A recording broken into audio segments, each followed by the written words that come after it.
hai kê lô mây hồng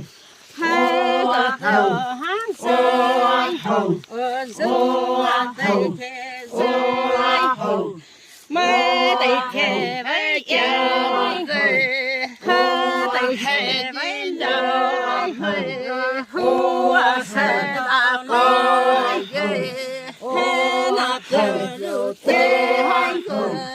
he hòn hờ nô kéo thanh cười he he tây nhẹ bánh cười yeah he ai bò về về he sê nhẹ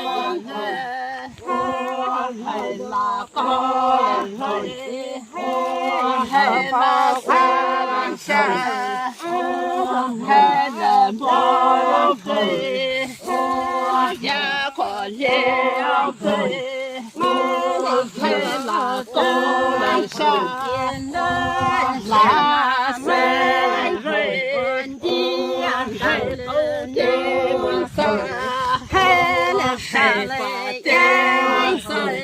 mẹ về lâu chén sợi rơi bỏ chờ là sợi mẹ con hệ đỡ rồi sao hệ lâu lệ cái điều hi hệ lâu lệ cái điều là rơi mò dâu sống khỏe hết đi ta lên sống khỏe hi đồ lệ qua thôi mày là ra hệ bên ra là khỏe hà lâu lệ rồi